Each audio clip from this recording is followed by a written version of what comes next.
界图失控了。两件至宝要是真的对拼，那后果简直不堪设想。当年的世界就是因为仙王级人物血拼，才被打残了，化成9天10地。现在这2件至宝要是真的打起来，那还得了？好在2件兵器只是短暂试探了几下，没有真的血拼。不过异域生灵这边有些人的兵器被毁了，天神书院这边也有人的法器被击碎了，大家都松了一口气。看来2件至宝不想真的撕破脸皮。这时候有人惊叫：“我收回来的3头王的血不见了！”跟法器一起化成飞灰了。雪白骷髅却说：“无妨，可以请乾坤袋还原场景。”不过他很快又怀疑地看了看乾坤袋，但很快又甩了甩头，不再多想。现在的情况很清楚，2界还没真正贯通，异域的生灵无法真正跨界，还需要时间。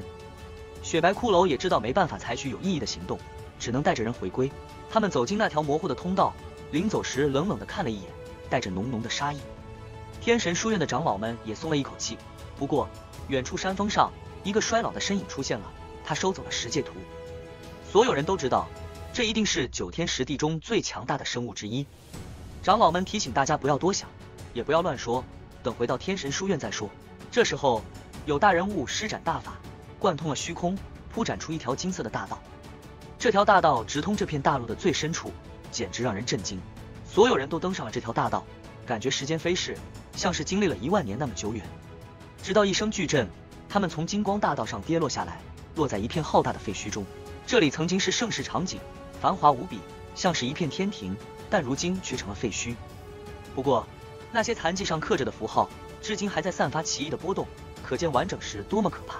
仙家战场终极地，有人惊叫，这里充满了未知，有机缘，也有死亡魔渊。长老们说，是否去攫取机缘，全凭自己选择。几乎所有人都选择了前进，最后登上了一座古天台。相传登上此台就能成仙，可惜如今只剩半座。10号也咬了咬牙，登上了这座高台。他的身体瞬间模糊，刹那间就消失了。10号的身体像是被分解了，化成一片又一片，像是光雨在飞洒。他感觉很恍惚，神魂在飘摇，觉得自己化成了发光的威力，离开了原有的世界，在轮回，在往生。离往间，他看到了一条河，岁月滔滔，时光奔腾，每一朵浪花上都有一个盖世英雄，气宇轩昂，闪耀着时代的光芒。10号震撼了，他看到了时代的变迁，岁月的更迭，人世的浮沉。他看到了绝世豪杰冲霄，仙子喋血，百姓迷惘，苍生大呼。这些画面有的清晰，有的模糊，有的被世界遗忘。突然无边的黑暗降临，侵蚀那条长河，一座又一座牢笼从黑暗中出现，落入时间长河中，激荡起滔天大浪。10号脊背生寒，这预示着什么？他不知道。就在这时，一个漩涡出现了，光芒璀璨，驱散了黑暗。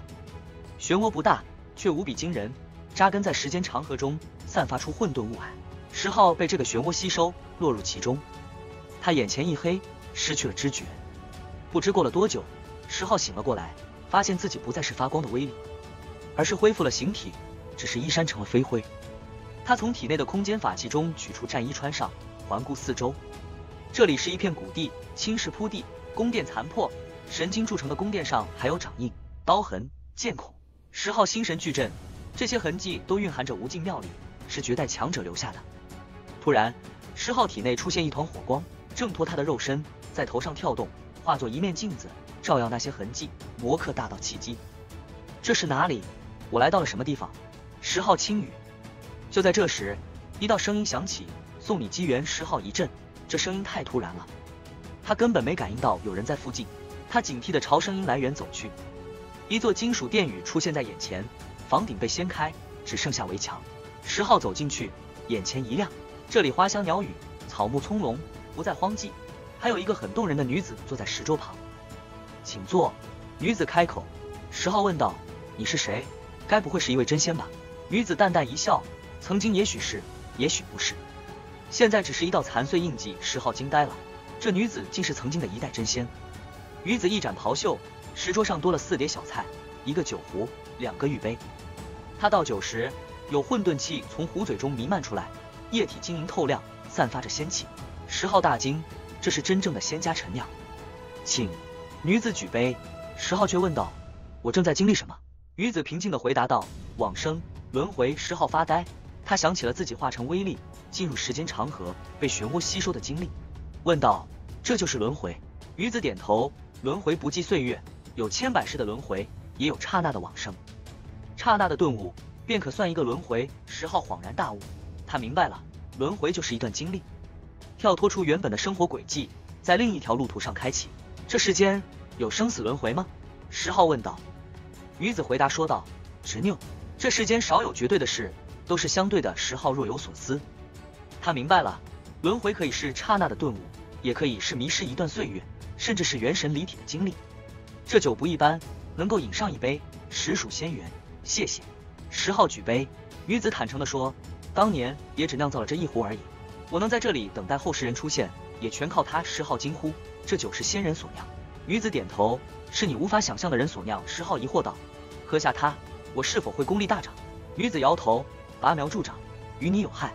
但是真正意义上来说，有朝一日你会发现，比你想象的好处还要多。”10号举杯，叮的一声，酒杯碰撞，杯中的液体摇动间，跳跃起一个又一个小人，冲起一件又一件兵器，浮现成片的符号。酒液像是有生命一般，再次复活，化成刀光剑影，成为塔、钟、炉等兵器，又化成各种生灵在激战。10号震惊了，他轻饮一口，一口黑色的战矛冲起，带着血光飞入他的口中。恍惚间，他听到了3000混沌神魔在咆哮吟诵经文。10号痴痴呆呆，像是发傻了一般，不断品味。又饮一口，一口中飞起，带着混沌气，伴着光阴碎片没入他的嘴里。经文声在响，振聋发聩。10号痴痴呆呆，像是发傻了一般，一动不动。第3次轻饮，一枚金色的种子夺天地造化，被仙气包裹，被诸天星辰环绕，没入10号的口中。新的经文声响起。很久后，10号才睁开眼睛，道：“这是仙众吗？那些是仙古纪元的路语法吗？”他内心深处充满了震撼。这一杯酒蕴含了太多，包含了上亿纪元的诸多法则与大道。你若是都喝下去，最终也只是照搬仙古法，没有意义，因为已经证明我们都失败了。女子平静地说：“如果有一天你们踏出不同的路，你所喝的这杯酒才会有意义，你才能得以窥探。两相印证，不然提前解封寻觅，只会禁锢你的思维，限制你真正潜在的能力。”10号不管这些，埋头饮酒，细细品味。每隔一段时间，这里就会发光，会有兵器冲起，会有生物出现咆哮与大战。当然，所有这些都没入了他的嘴里。这一杯酒，10号也不知道喝了多少天才真正喝完。不错，你都喝下了，换个人可能喝一点而已就身体炸开了。你很不错，女子夸奖道。10号闻言，脸上彻底变色。他可知道这个女子来头甚大，能被他夸奖肯定非常不容易。你喝下这杯酒，就相当于喝下了仙古纪元，经历了诸多轮回，那些法，那些兵器，那些生灵，被你所见。女子叹道。10号不说话，看向石桌上的酒壶。女子点了点头，道：“你很不凡，可以尝试。能否将这壶酒撼动？如果撼动会怎样？”10号问道。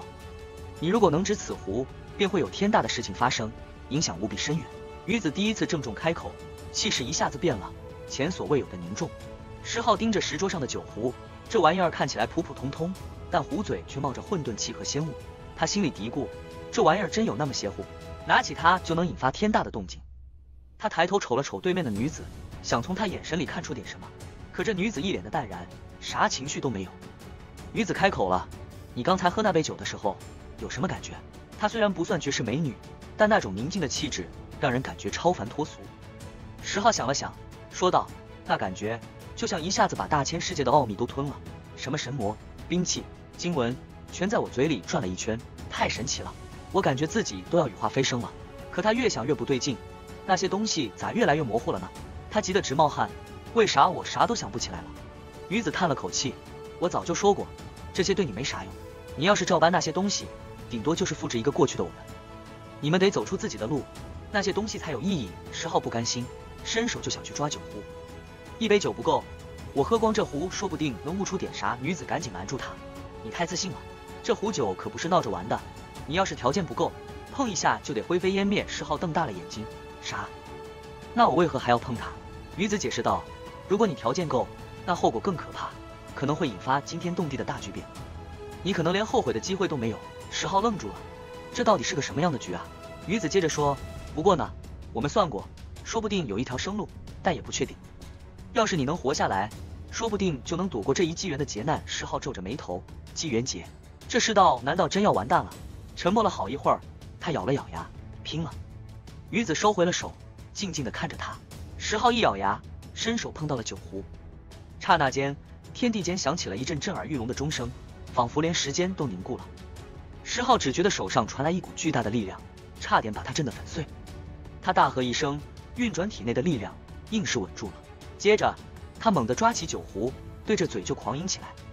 那酒壶里的酒一入口，各种兵器、生灵、经文又在他嘴里浮现，仿佛一个全新的世界在他眼前展开。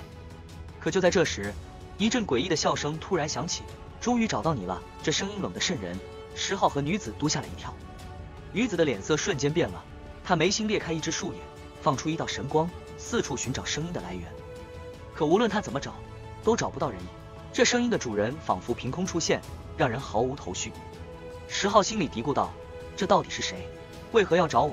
女子却已经猜到了什么，她盯着远方，轻声说道：“你的真身还在万古前就已经察觉到这里了。”石浩抬头一看，天地尽头出现了一道模糊的身影。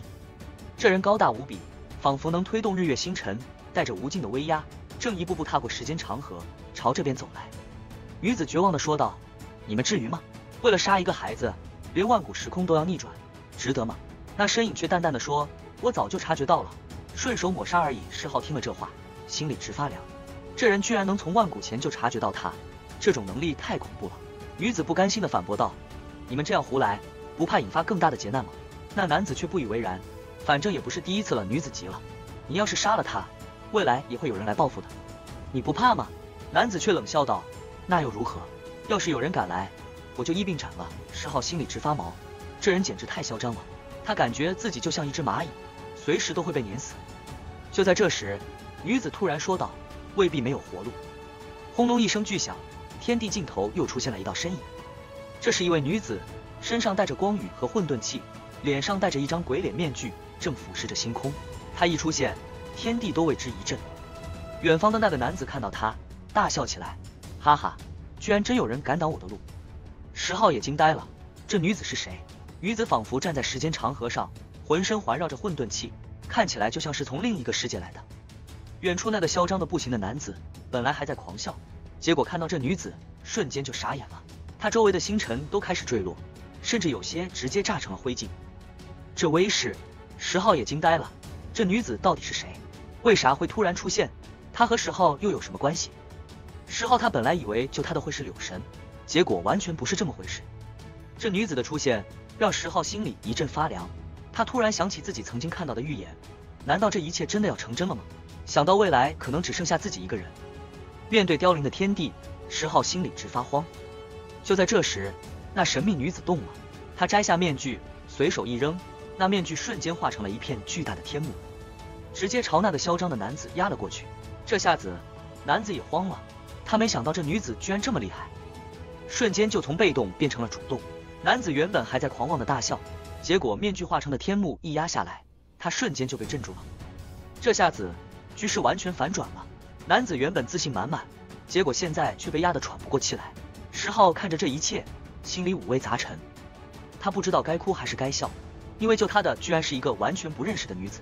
他心里暗暗发誓，我相信未来可以改变，我看到的预言不会成真。那男子直接大吼一声，破！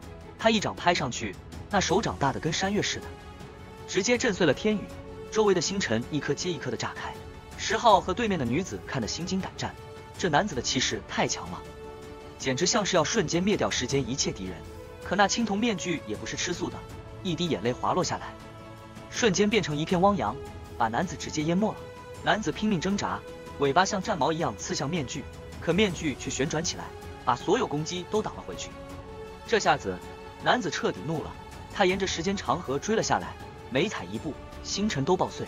那白衣女子却毫不畏惧，右手一抬，青铜面具化成一口仙剑，直接斩向男子。男子的尾巴虽然厉害，但还是被仙剑斩出了裂痕，鲜血直流。男子不甘心，大吼一声：“我的血是白流的吗？”他的血沿着时间长河流到白衣女子身边，化成一个绝世杀阵。白衣女子冷笑一声，双手结印，一个宝瓶出现在手中，瞬间把那些血光全部吸了进去。男子的伤口不断崩开，血液如瀑布般冲出，全被宝瓶吸走了。男子大怒，大喝一声：“给我断！”他想断掉和白衣女子的联系，可白衣女子冷哼一声，宝瓶喷出无尽光彩，直接把男子击飞，甲胄崩开，身体撕裂，砸向历史长河的上游源头。10号看得目瞪口呆，心脏都快跳出来了。对面的女子也惊呆了，这白衣女子的实力简直超乎想象。男子虽然强大，但在这白衣女子面前还是吃了大亏。